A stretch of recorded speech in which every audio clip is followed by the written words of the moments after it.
시장을 향한 신선한 시각. 오늘 김동완의 시선이 머무는 곳은 의견 거절입니다. 회급인 딜로이트 안진이 대우건설의 올해 3분기 보고서에 대해 검토 의견 거절을 냈습니다. 이 보고서를 뒷받침할 만한 근거가 부족해서 보고서가 제대로 작성이 됐는지 안 됐는지 검토 판정하기가 불가하다는 얘기입니다.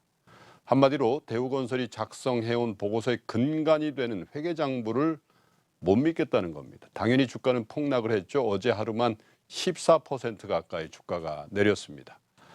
기업의 회계를 감사하면서 회계법인은 적정, 한정, 부적정, 의견 거절의 4단계로 나눠서 의견을 내죠. 이 중에 의견 거절의 의미는 회계법인으로서 의견을 낼 만한 자료를 받지 못한 바 의견을 낼 게 없다는 의미입니다.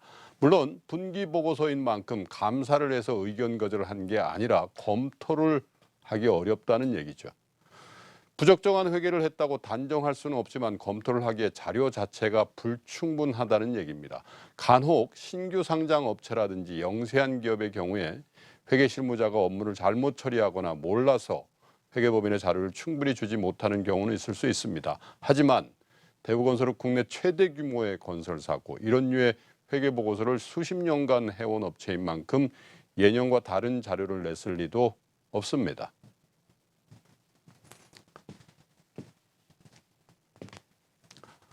회계법인이 검토 의견 거절을 낸 이유는 이른바 준공예정 원가율을 증명할 만한 자료가 불충분하다는 겁니다. 앞으로 공사 대금이 얼마나 들어갈지를 추정할 수 있는 자료가 없이 작성됐다는 거죠. 공사를 하다 보면 원가가 내려가는 경우가 많은데 주요 발주처인 공공기관에서 아직 정식으로 승인을 내주지 않아서 자료를 낼 수가 없다는 건데 그럼에도 불구하고 원가가 하락할 것으로 보고 보고서를 작성했다는 것입니다. 그러다 만약 원가가 하락하지 않거나 오히려 올라가면 어떻게 됩니까? 또 예상치 못한 손실을 이른바 빅베스란 이름으로 털면서 투자자들에게 손실을 끼치는 일을 반복하게 될 수 있습니다.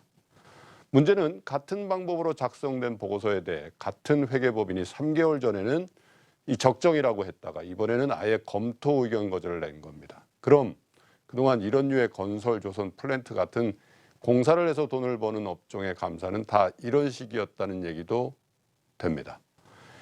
이 회계법인 작년까지 대우조선해양의 회계감사법인이었습니다. 2010년부터 대우조선해양 보고서 아무 문제 없다고 적정을 줬다가 분식회계 의혹이 터지자 그제야 착오가 있다고 재무제표를 수정하라고 했고 감사 실무 책임자는 구속이 됐습니다.